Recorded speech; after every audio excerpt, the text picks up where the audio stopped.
श्रावकों का जो दूसरा स्थान है, जिसको आचार्य समंतभद्र स्वामी ने व्रतिक पद कहा है। पहला पद उन्होंने दर्शनिक पद कहा है और दूसरा पद व्रतिक पद कहा है। तो व्रतिक पद में 12 प्रकार के व्रत होते हैं और 12 व्रतों में आचार्य वसुनंदी स्वामी ने वसुनंदी श्रावकाचार्य में प्राकृत भाषा में 5 अणुव्रत तो यथावत सभी ग्रंथों में समान रूप से कथित है, लेकिन गुणव्रत और शिक्षा व्रतों का विवरण भिन्न भिन्न ग्रंथों में भिन्न भिन्न प्रकार से उपलब्ध होता है। तत्वार्थ सूत्र में भिन्न है, चारित्र पौड़ में भिन्न है, फिर रत्नकरंड श्रावकाचार में भिन्न है और यहाँ पर भी भिन्न है वसुनंदी श्रावकाचार में। तो यहाँ पर वो कह रहे हैं कि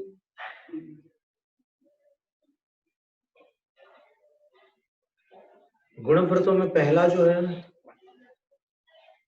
वो दिग् व्रत है, दूसरा जो है वो देश व्रत है और तीसरा जो है वो अनर्थ दंड विरति है।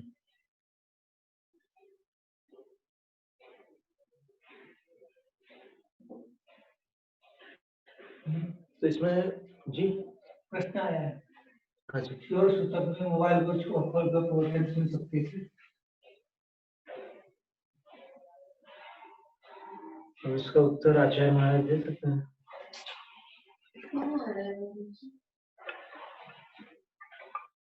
आपको पढ़ना है अलग से आया है कि इसमें आया है स्वाध्याय में? किसी के अलग से प्राइवेटली किसको भेजा था? तो इस पर अपन बाद में विचार कर सकते हैं, अभी मूल विषय पर आ रहे हैं। तो इसमें 5 अणुव्रतों का वर्णन सर्वप्रथम किया आचार्य महाराज ने। अणुव्रतों का दूसरा नाम स्थूल व्रत है, महाव्रतों का दूसरा नाम सूक्ष्म व्रत है।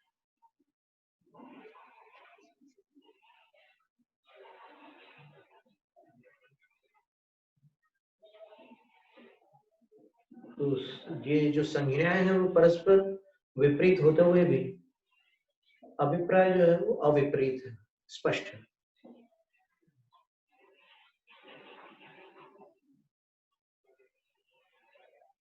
जहाँ सूक्ष्म जीवों की हिंसा आदि का त्याग होता है वो बड़ा व्रत कहलाता है, और जहाँ बड़े जीवों की हिंसा का त्याग होता है, छोटों का नहीं होता, स्थावर आदि का, तो वो अणुव्रत कहलाता है। विषय भेद है।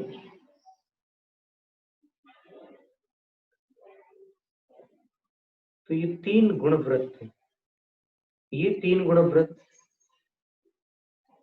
तत्वार्थ सूत्र से समानता रखते हैं। तत्वार्थ सूत्र में जो 3 गुणव्रत है, देश अनर्थ दंड विरति, बस वे ही यहाँ पर उल्लेखित है। फिर शिक्षा व्रतों का जो वर्णन है उसमें तो विभिन्न ग्रंथों में अलग अलग वर्णन है।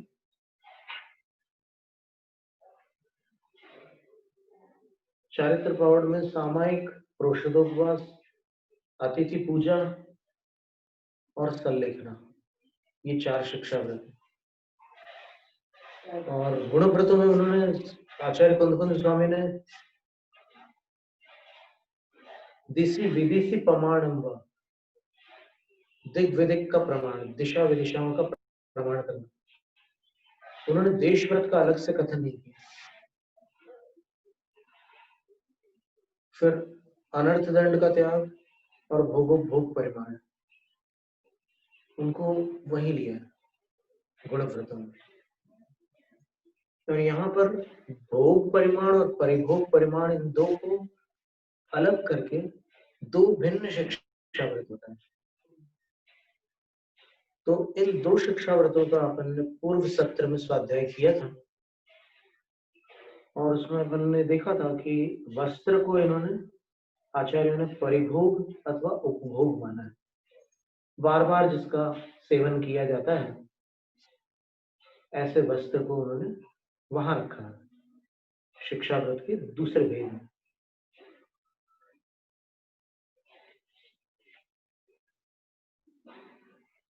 और भोजन आदि को उसमें रखा है, भोग में एक बार जिसका सेवन किया जा सकता है। तेल है, तेल एक ही बार लगाया जा सकता है। भोजन है, उसका एक ही बार सेवन किया जा सकता है। इत्र वगैरह है, फूल वगैरह है, ये सब इत्र फुलेल वगैरह एक ही बार सेवन कर किए जा सकते हैं, इसलिए इनको भोग में रखा। और जिनका पुनः पुनः सेवन हो सकता है उनको उपभोग अथवा परिभोग में रखा। ये व्रतियों को वस्त्रों का परिमाण दो तरह से, परिमाण और जो भोग उपयोग में आते हैं उसको भोग में परिमाण, ऐसे है दो प्रकार से परिमाण। क्योंकि जो 10 प्रकार के परिग्रह बताए वो 2 प्रकार से बताए।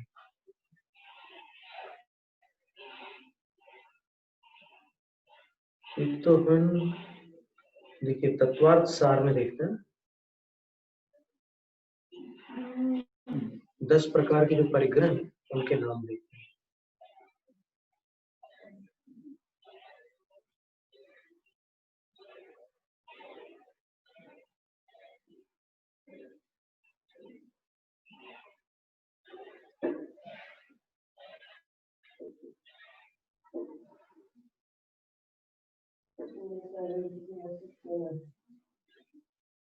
हिरण्य सुवर्ण क्षेत्र वास्तु धन धान्य दासी दास और कुप्य।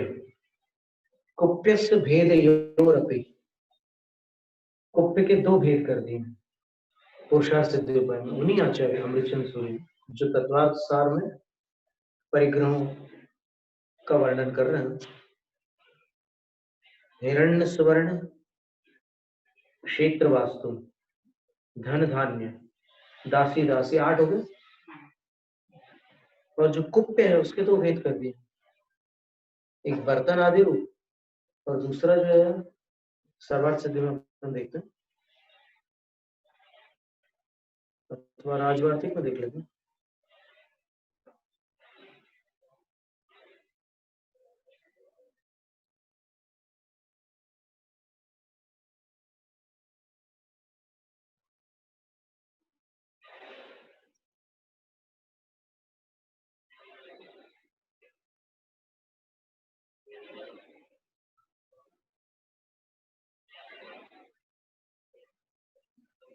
हिरण्यम रूपादि व्यवहार तंत्र।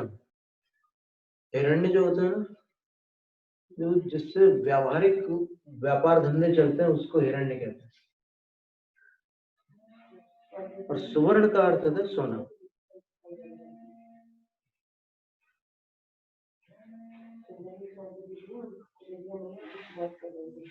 और कुप्यम, कुप्य क्या है? क्षौम कार्पास कौशेय चंदनादि, रेशम कपास कोसा और चंदन आदि से बनी हुई जो भी वस्तुएं हैं वो कुप्य में आती है। और कुप्य भांड मिति दश, ऐसा भी जो वर्णन आता है तो उसमें भांड शब्द से बर्तनों को ग्रहण किया जाता है। कुप्य माने कुप्य में कह रहे हैं कि रेशम कपास और कोसा और चंदन आदि से बनी हुई जितनी भी वस्तुएं हैं वो कुप्य है। अकेले लकड़ी नहीं, कपास भी कह रहा ना, तो कपास जो है वो काष्ठ रूप नहीं है, वो रेशे रूप है। तो उसमें रेशम कहा, कपास कहा और कोसा कहा। तो रेशम और कोसा जो है वो प्राणिज है, वनस्पतिज नहीं है। और कपास जो है वो वनस्पतिज है। और चंदन आदि शब्द से चंदन भी है, और फिर और अच्छे और भी बहुत सारी उच्च कोटि की महंगी वस्तुएं हो सकती है, तो इनको कुप्य कह रहे हैं। और भांड शब्द भी प्रसिद्ध है। भांड शब्द का अर्थ होता है बर्तन। भांड की बात है, वो विषयांतर है। अभी प्रसंग में उसका अर्थ बर्तन है, परिग्रह परिमाण में उसका अर्थ वही होगा। तो इनका भी परिमाण कर सकते हैं। ये कोसा से बता रहे हो तो बराबर बता रहे हैं।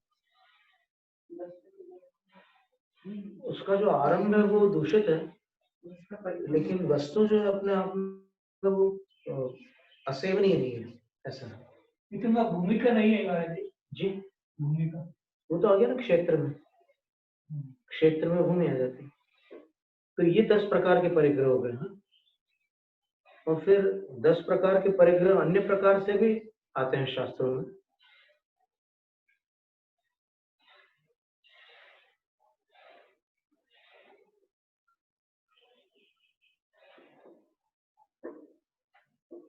इसमें दासीदास लिया, वहां पर द्विपद और चतुष्पद लिया, जो दूसरा भेद है। द्विपद यानी 2 पैर वाले नौकर नौकरानियां होंगी, और चतुष्पद यानी हाथी, घोड़े, बैल, जानवर वगैरह ये होंगे। तो इतना अंतर है विवरण में।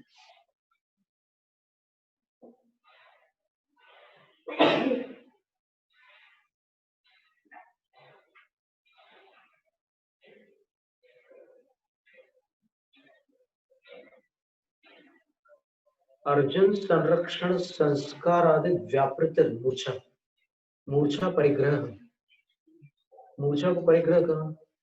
और मूर्छा का संक्षिप्त एक रूप यह है, मूर्छा तो ममत्व परिणाम है, पुरुषार्थ सिद्धि पर, ये मेरा है, ये मेरा है, इसको मूर्छा कहा। लेकिन परिग्रह रूप जो मूर्छा है वो सिर्फ मेरा मेरा कहने से नहीं चलेगा।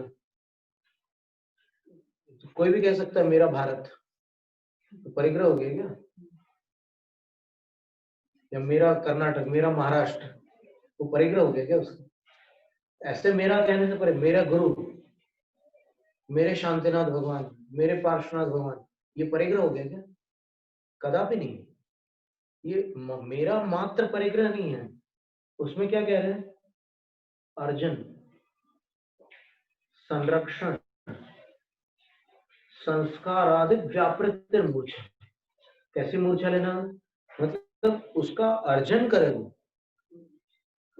परिग्रह ऐसा नहीं है कि कोई भी गिफ्ट मिल गई आपको वो परिग्रह हो गया आपका।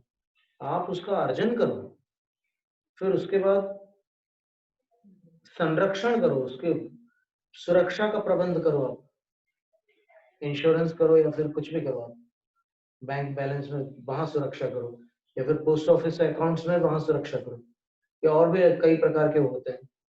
सुरक्षा का प्रबंध करो, और फिर संस्कार आदि,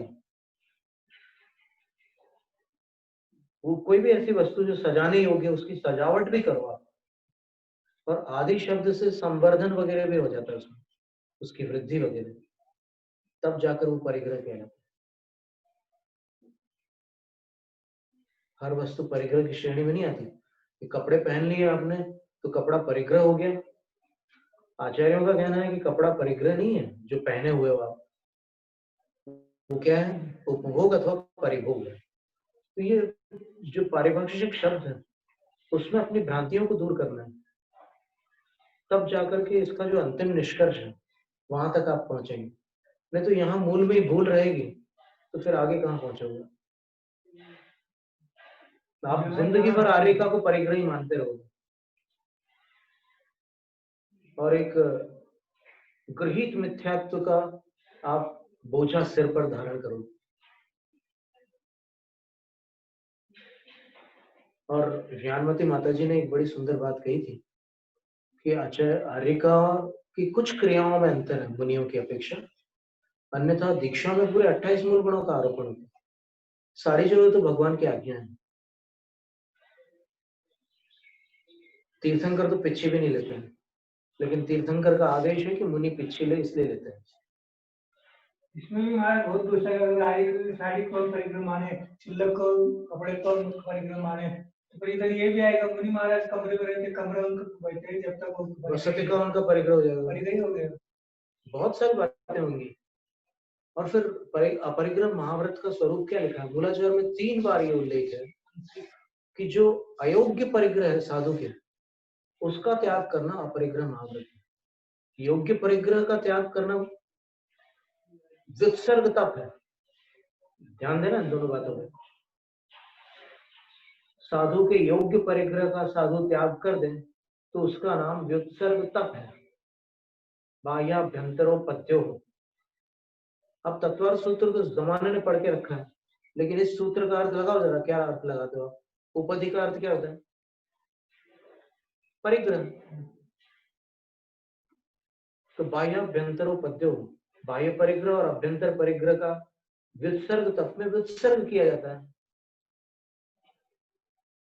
और ये अंतरंग तप है, क्योंकि अंतरंग उपधि का भी त्याग होता है इसमें, रागादिक का, और कुछ काल पर्यंत होता है। व्युत्सर्ग तप आजीवन नहीं होता, अपरिग्रह महाव्रत आजीवन होता है।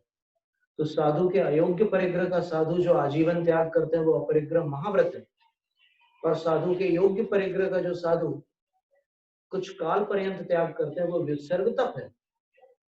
अगर अपरिग्रह महाव्रत में साधु सारे परिग्रहों का त्याग कर दे तो व्युत्सर्ग तप की परिभाषा ही घटित नहीं होगी।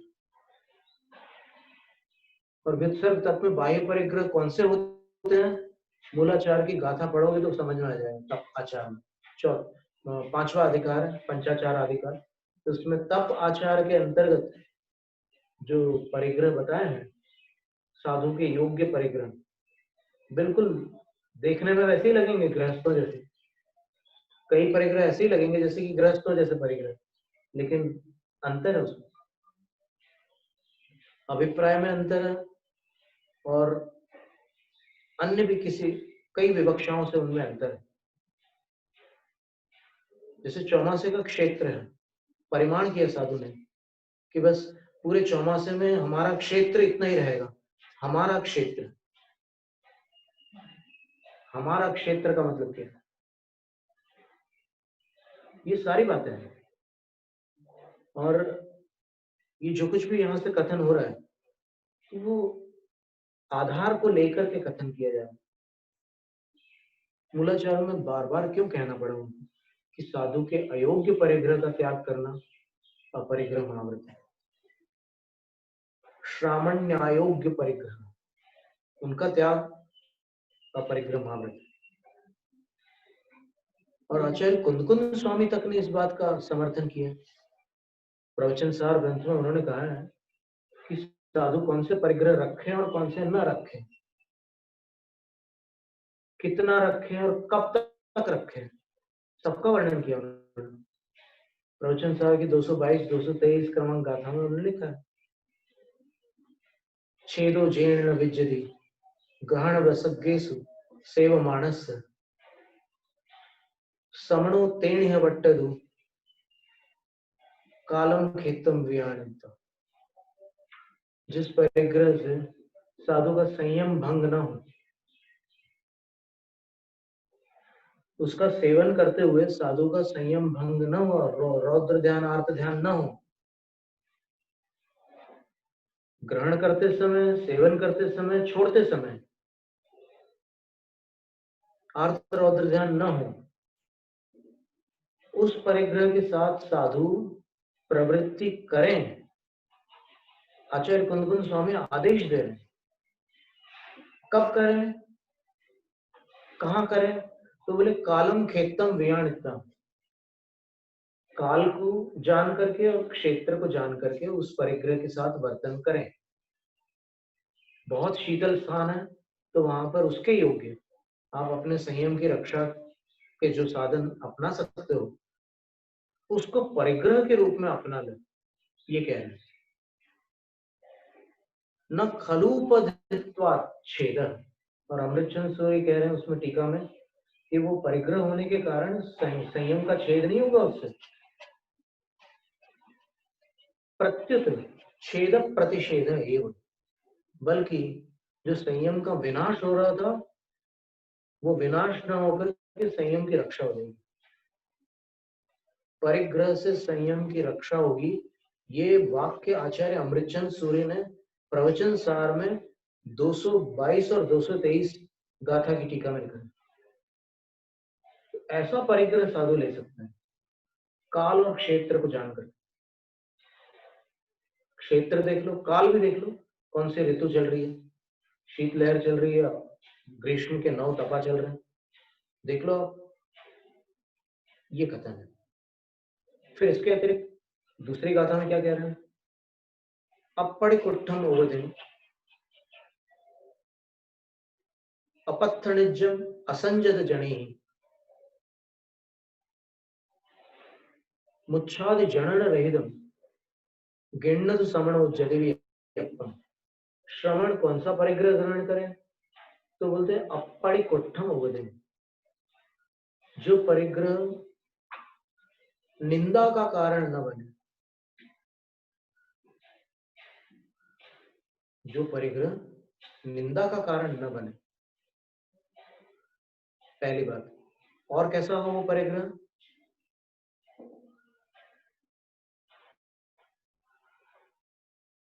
जिस पर असंयमी लोग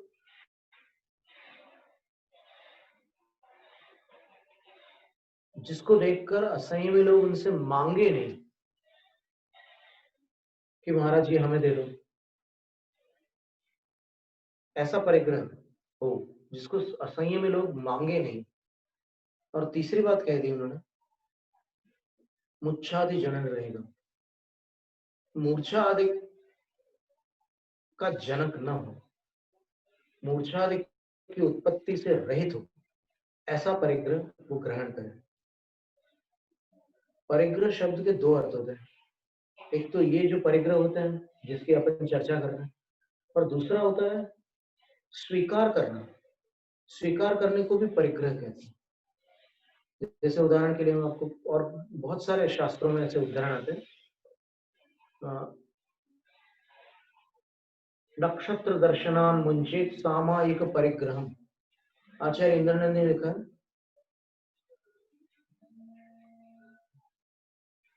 कि जो सायंकालीन सामायिक है आपकी, ये केवल साधुओं का ग्रंथ है नीति साहब, उसमें लिखा है कि जो सायंकाल की जो सामायिक है, नक्षत्र दर्शनान मुंचेत सामायिक परिग्रहम, सामायिक के परिग्रह को नक्षत्र देखते ही छोड़ दें, अर्थात पूर्ण कर लें। इसका अर्थ ये हुआ कि सामायिक आप नक्षत्र दिखने से उतने काल पूर्व प्रारंभ कर दें ताकि नक्षत्र दिखने पर वो पूर्ण हो सके सामायिक। वो परिग्रह शब्द है। तो सामायिक परिग्रह होता है क्या? फिर और परिग्रह शब्द का प्रयोग देखिए आप आचार्य ने कहा किया है। रत्नकरण श्रावकाचार्य की 147वीं कार्यक्रम, गृहतो मुनिवन मित्वा गुरुपकंठे व्रतानि परिगृह्य वैक्षासनस्तपस्यन् कृष्णश्चेल खंडधर। गुरु के समीप जाकर के, घर का त्याग करके गुरु संग में, मुनि संग में जाकर गुरु के सानिध्य में व्रतानि परिगृह्य, व्रतों का परिग्रह स्वीकार करें। क्या मतलब हुआ?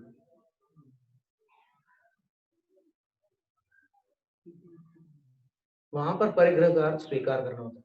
यहाँ पर भी सामायिक की जो स्वीकृति थी आपकी, उसको नक्षत्र दिखने पर पूर्ण कर ले। अब आप पूछोगे कि बादल हो तो फिर कैसे करें? तो फिर उस समय आप समय का गणित लगा करके उसका उपाय करिए कि नक्षत्र कब दिखने लगेंगे, इसकी आप खोज करिए और उपायों से आपको मालूम पड़ जाएगा।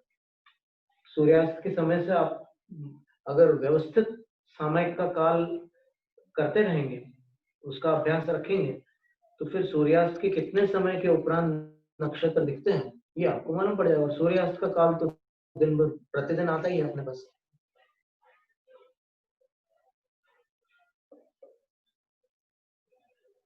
तो वहां पर आचार्य महाराज ने उपधि शब्द का प्रयोग किया, परिग्रह शब्द का प्रयोग किया। और फिर जो कहते हैं कि साधु के पास पिच्छी कमंडल और शास्त्र के अलावा और कोई भी चीज हो तो वो साधु साधु नहीं है। तो प्रश्न ये है कि यदि वो साधु साधु नहीं है तो हम आपको शास्त्र की ही पंक्ति पढ़ के सुनाते हैं।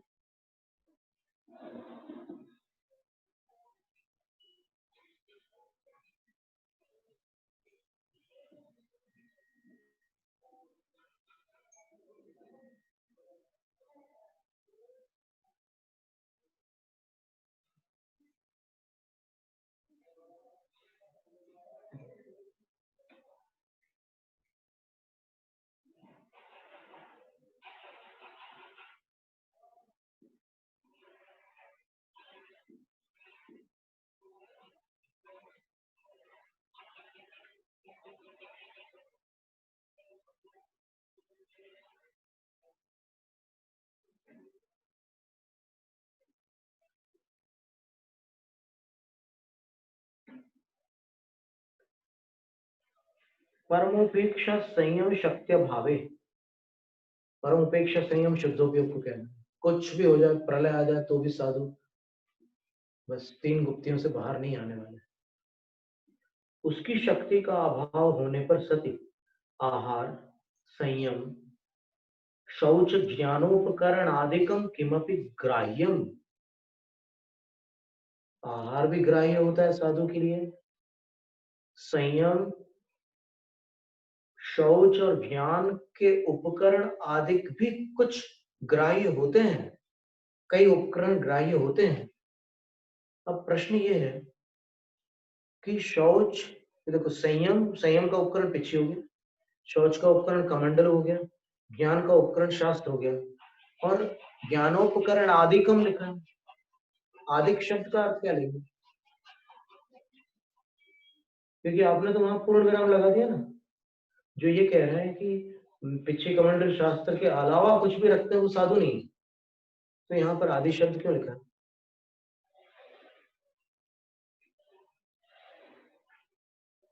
ये जैसे आचार्य की तात्पर्य टीका में किमपि ग्राह्यम, कुछ ऐसी चीजें ग्राह्य होती है साधु के द्वारा। इति अपवादम उपदेशति, ये अपवाद मार्ग है। पंचम काल में अपवाद मार्ग पदार्थ श्रवण धर्म, उत्सर्ग मार्ग जो चौथे काल में था, प्रतिदिन उठते ही नहीं था आहार, और फिर 6-6 महीने भी उपवास कर लेते थे, कई बार 1-1 साल का कायोत्सर्ग कर लेते थे। वो सब दीर्घ संगठन के साथ वो सारी चीजें होती थी। इस काल में भी बहुत लोगों ने बहुत तपस्या की, आज भी कर रहे हैं। पर यहाँ कह रहे हैं कि उस शक्ति का अभाव होने पर आहार भी ग्रहण करते हैं, पिच्छी भी ग्रहण करते हैं, कमंडल भी ग्रहण करते हैं, ज्ञानोपकरण भी ग्रहण करते हैं, और आदिक शब्द से और भी कुछ ग्रहण करते हैं। उसका उपदेश करते हैं कि जिस के माध्यम से छेद अर्थात शुद्धोपयोग नामक संयम भाव लिंग का विनाश न हो, उस उपकरण को ग्रहण करते हैं, उस परिग्रह को ग्रहण करते हैं।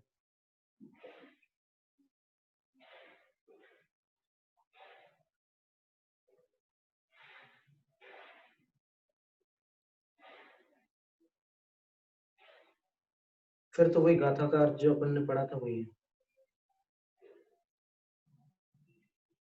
दोनों का मिल बात करो ना। अब जो शीतल का अभी संयम क्या है, ऐसा संयम निकृष्ट संयम है, इस वक्त निकृष्ट संयम चल रहा है, तो उसमें क्या है कि भले ही अपने कोई परिग्रह रख दिया, तो इसके बाद में भी अंदर से तो श्रद्धान है, अंदर से तो भावलिंगी है, पहले बाहर से रखा हो, दोनों से मिला करके देखेंगे तो भावलिंगी कहना पड़ेगा। वो तो लिखा ना, मूर्छा आदि को उत्पन्न न करने वाली वस्तु हो, उसको ग्रहण कर सकते हैं। परवाह नहीं है, रखा है ना, जाए तो जाए, परवाह हो जाएगा।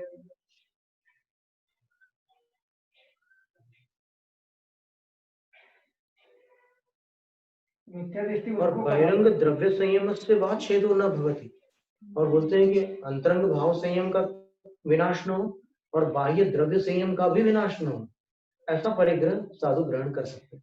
दर्शन भ्रष्ट है तो भ्रष्ट है, दर्शन भ्रष्ट नहीं है तो कितने परिवार होने पर भी भावलिंगी कहा जाएगा। दर्शन भ्रष्ट होने के बाद उसके साथ में द्रव्य संयम का भी रक्षण करना आवश्यक होता है, क्योंकि द्रव्य संयम अगर छूट जाएगा तो फिर भाव संयम ठहरेगा नहीं, आधार है ना वो। मैं वही कह रहा हूँ, द्रव्य लिंगम इदम मदो ज्ञेयम भाव लिंग से कारण, नीति सार में लिखा कि इस द्रव्य लिंग को यानी द्रव्य संयम को भाव लिंग का शुद्धोपयोग का कारण जानो, ऐसा कहा। तो अगर कारण समाप्त हो गया तो फिर कार्य कैसे होगा? जो दर्शन से भ्रष्ट है, भले ही वह भावलिंगी हो, द्रव्यलिंगी हो सकता है, लेकिन जो दर्शन से भ्रष्ट नहीं है, सम्यक दर्शन का श्रद्धा सही है, फिर भी क्या है कि उसके पास कोई परिग्रह है तो भी उसको भावलिंगी कहा जाएगा, उपयोग के लिए जो आवश्यक है। तो रख लिया तो उसको हम भावलिंगी करना चाहिए। वो तो द्रव्य और भाव संयम अगर सुरक्षित है तो फिर भाव उसमें आपत्ति नहीं।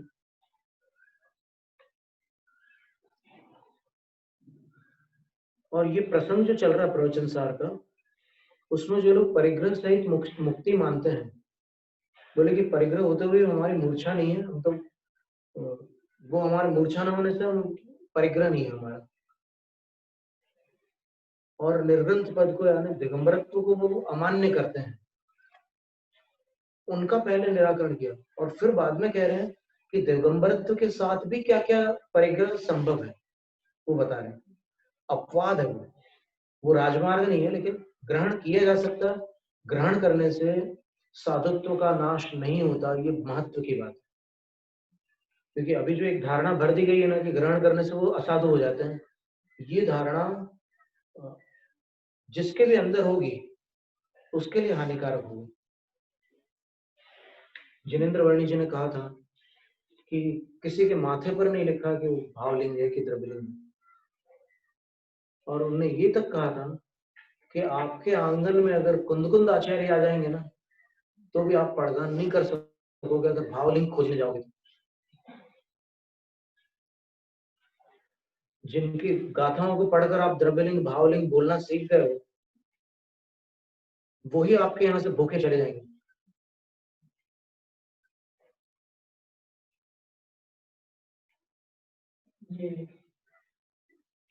अभी दूसरा चल रहा है।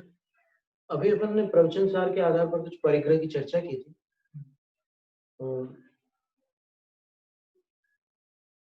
वसुनंदी श्रावकाचार्य में तो भोग परिमाण और परिभोग परिमाण, ये दो अलग अलग शिक्षा व्रत बताए, और तीसरा शिक्षा व्रत जो है वो एक महत्वपूर्ण शिक्षा व्रत है जो आचार्य कुंद स्वामी के ग्रंथ में भी, चारित्र प्रौढ़ में भी तीसरे क्रमांक पर है।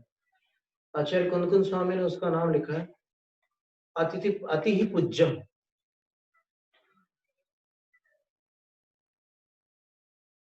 अति ही पूज्यम लिखा है, और यहां पर उन्होंने क्या लिखा है,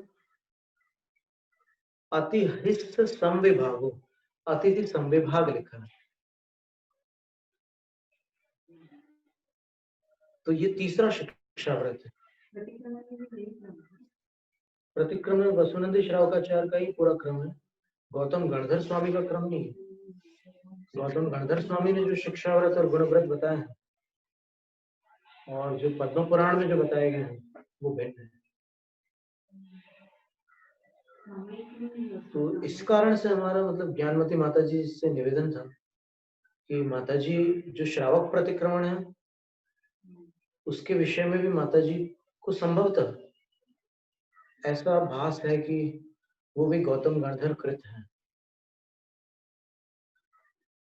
पर यदि गौतम गणधर कृत होता श्रावक प्रतिक्रमण तो फिर उन्होंने मुनि प्रतिक्रमण में जो 12 व्रत दिए हैं श्रावकों के, दिए हैं कि नहीं? 300 गुण वयसु 24 शिक्षा वयसु ऐसे करके आते हैं ना पाक्षिक प्रतिक्रमण में, तो वहां पर जो नाम है गुणव्रत शिक्षा व्रतों के, वो नाम मुनि प्रतिक्रमण में जो नाम है श्रावक प्रतिक्रमण में उससे अलग नाम है। यदि गौतम गणधर द्वारा दोनों की रचना होती तो अलग कैसे हो जाते हैं? समझ में आ रही बात? हाँ, उनका ही कहना, मतलब उनने जो संग्रह किया ना गौतम गणधर वाणी, उसमें उन्होंने श्रावक प्रतिक्रमण को लिया। तो हमारा उनसे महाराज माता जी से प्रार्थना है, माता जी से हमारी प्रार्थना है कि इस पर मतलब हमारा निवेदन है कि ये ऐसा हमें प्रतीत हो रहा है कि यदि दोनों रचनाएं एक गौतम गणधर की होती तो दोनों कथनों में अंतर नहीं होता।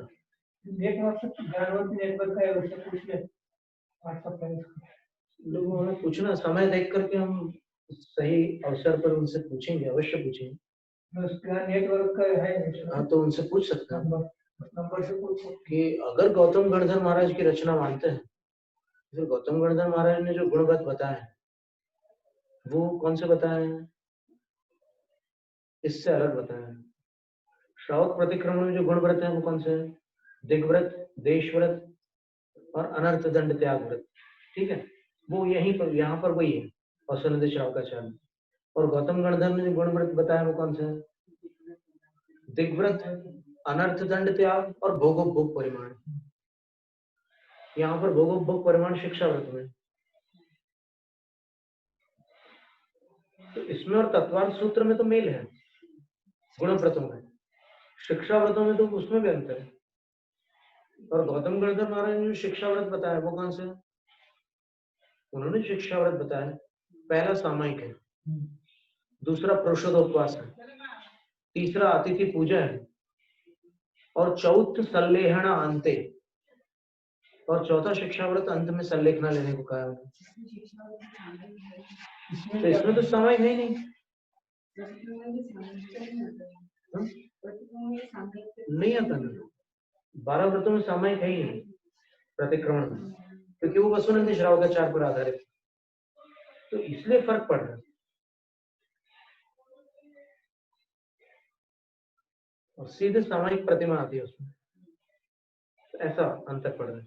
तो इसलिए हमें जानना था, मतलब जिज्ञासा थी माता जी से कि इन दोनों को एक कैसे मान सकते हैं, इनके कर्ता को एक कैसे मान सकते हैं, क्योंकि एक कर्ता दो कथन कैसे करते हैं?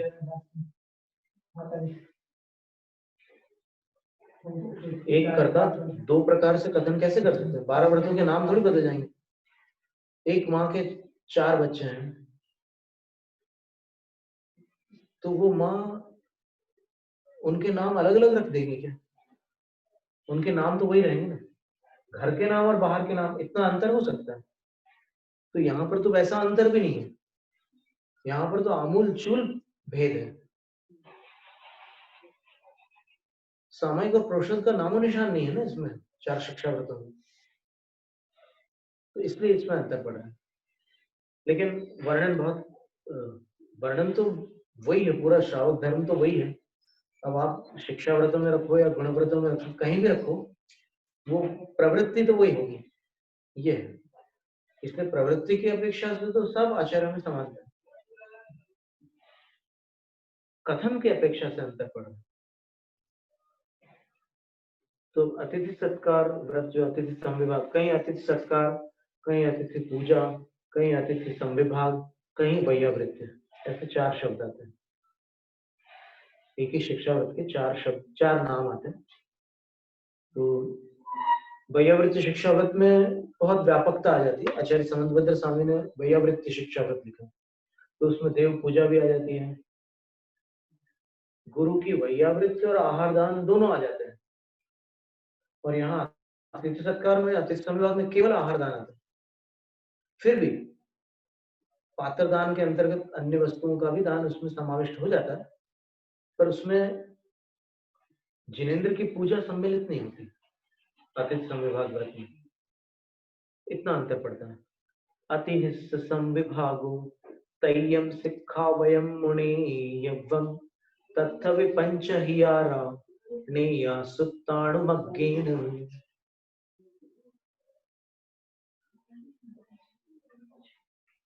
अतिथि का जो संविभाग है,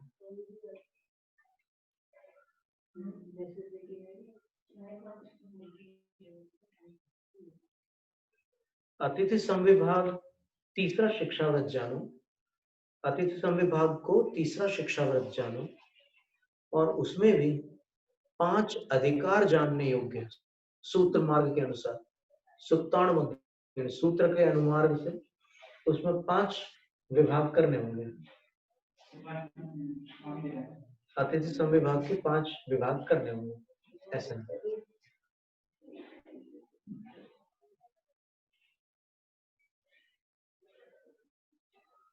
वो 5 विभाग कौन से हैं? तो एक गाथा में बता रहे,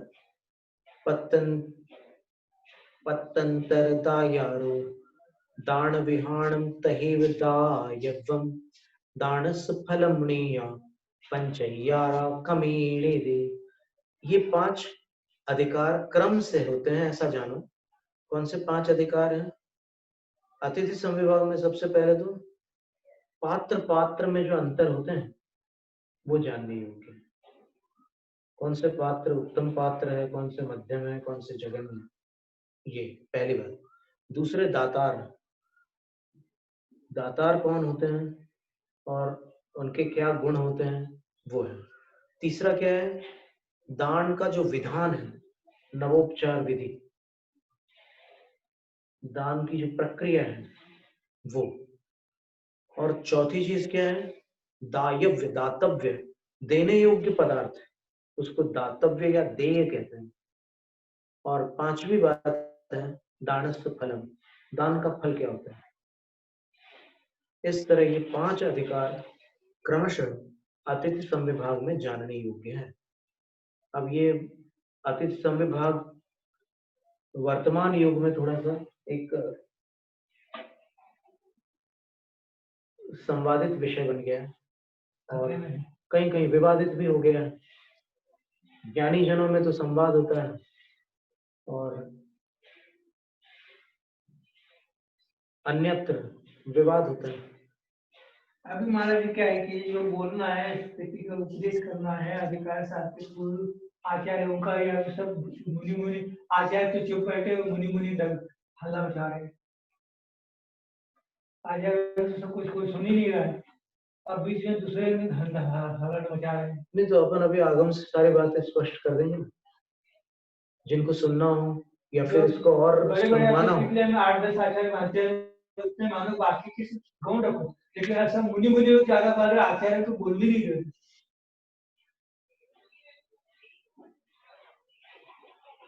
तो ये तो श्रोताओं पर निर्भर करता है किसको स्वीकार करें। श्वेता ज्ञानी होते तो फिर ये क्या हालत होती है। श्वेता अज्ञानी होने के कारण वो ऐसा हो रहा है। तो फिर श्रोताओं के लिए इतना ही अपन कह सकते हैं, एक प्रकार से यही कह सकते हैं कि आगम का मार्ग ही कल्याणकारी है, आग्रह का मार्ग कल्याणकारी नहीं है। अपन पढ़ेंगे महाराज जी, सभी एक सही ठीक चलेगा, सभी साधु संघों में सब ठीक चलेगा। पहला ये कानून लाओ, ये आधुनिक साधनों से जो प्रचार कराया जा रहा है, इसे टीवियों से, वाक्यों से, टीवियों से अपन, ये सब बंद होना चाहिए। ये बंद हो करके जहाँ जहाँ जो है वो अपना सुनो चला, ये सब बंद करना चाहिए। बंद करके बाद उसके बाद थोड़ा कुछ खर्चों का सकता है।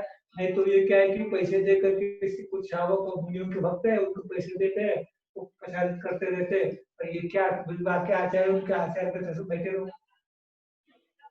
ऐसे अपने को निराश होने की कोई बात नहीं लगती हमें। फिर ये हमें तो ये लगता है कि सुधार जब तक नहीं होगा तब तक देखो ऐसा है कि अयोध्या की सेना में और लव कुश में युद्ध तो हुआ था, और वो युद्ध तब तक चला था जब तक वास्तविकता का परिचय नहीं हुआ।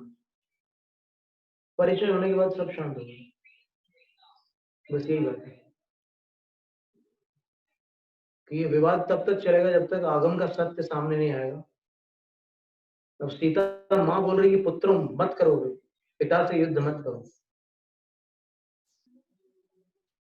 तो बस यही जिनवाणी माता जब कहेगी ना तुम अपने परमेष्ठियों के विषय में अन्यथा धारणा मत रखो, ये आगम है। और दान के विषय में जो जो कुछ भी 5 प्रकरण बता रहे हैं यहाँ पर दान में, इन 5 को अपन पढ़ लेंगे, कोई प्रश्न बचेगा ही नहीं। लेकिन इसमें क्या है कि सदियों से चलता है ना, ये अभी नहीं है, कितने सालों से चलता है। क्या विवाद? नहीं विवाद नहीं, विवाद सदियों का नहीं है, विवाद तो अभी अभी का है। ये इसका ना, हाँ 13-20 का पात्र दान का। हाँ, कितना पात्र दान में 13-20 पुराना है। 13-20 का समय जो है 1600 विक्रम संवत 1683 से, पर उसमें ये पात्रदान का विवाद नहीं था। पात्रदान का तो अभी नया उत्पन्न हुआ है। तो पात्रदान का अपन देख लेंगे ना, बिल्कुल कोई, हमें तो एकदम मन शांत है। एक टीवी एक वीडियो आया था हमारे हमने साक्षात हमने फेसबुक में वीडियो तो देखा, शांति सागर महाराज जो कहते हुए वो तो अज्ञानी थे, उनको ज्ञान नहीं था, इसलिए हमारे बड़े आचार्य गुरु महाराज उनको मानो यहाँ से पुराने क्या है छोड़ दो, सब मानो। इस पीढ़ी साफ बोलते हुए चित्र के हुए हम देखा, तो उसके बाद में मैंने क्या किया, मैंने बंद कर दिया। फिर उसके बाद में मैंने ढूंढते गया तो उसको देखा तो उसको डिलीट कर दिया। 10 मिनट बाद मैंने उसको खोजा, फिर दोबारा पोर्टल चालू कर दिया। चालू करने के बाद उसमें नाम देखा था ऊपर किसने दिया है, उसको फिर नाम डाल करके उसको चेक कर दिया, वो तो था लेकिन उसमें वीडियो गायब हो गया, मैंने डिलीट कर दिया। वो जो भी चल रहा है उनको जो कुछ करना करने दो ना, अपन आगम की बात रखते हैं ना। जो भव्य जीव होंगे वो स्वीकार करेंगे, और जो जिनका मिथ्यात्व का प्रबल उदय होगा वो आगम को अमान्य करेंगे। सीधा सा गणित है। जो आत्म कल्याण चाहते हैं, जो अपने मनुष्य भाव को व्यर्थ नहीं करना चाहते, वो इस आगम को स्वीकार कर लेंगे। और इस आगम में जो कुछ भी हमारा विवेचन है या फिर जो भी हम वर्णन कर रहे हैं, उसकी सत्यता की परीक्षा यदि किसी को इष्ट हो तो वो आज 60 आचार्य हैं। उन 60 आचार्यों में कई ऐसे आचार्य हैं जो धवला, जयधवला, महाधवला के पाठी आचार्य हैं। उनसे जाकर के पूछ लो, वेरीफाई करवा लो। और हमारे दीक्षा शिक्षा गुरु से जाकर के पूछ लो, विद्यासागर महाराज जी से, कि जो आगम में लिखा है और जो अर्थ हम यहाँ पर बता रहे हैं वो अर्थ निकलता है या फिर कोई और अर्थ निकलता है, वो उनसे पूछ ले जाकर। इससे बड़ी चुनौती और क्या हो सकती है? और यदि इससे भिन्न अर्थ निकलता हो तो फिर हमें एक क्षण भी नहीं लगता ना स्वीकार करने में। हमें क्या कोई आग्रह है कि हम पकड़ के बैठेंगे? नहीं, सही अर्थ हमें मिल जाए तो अब भी स्वीकार हो जाए। उनकी बात मानते तो इसमें क्यों होता, उनकी बात मानते तो इसमें क्यों होता। जैनम जयतु शासनम तथा प्राणिक स्वाध्याय निष्ठा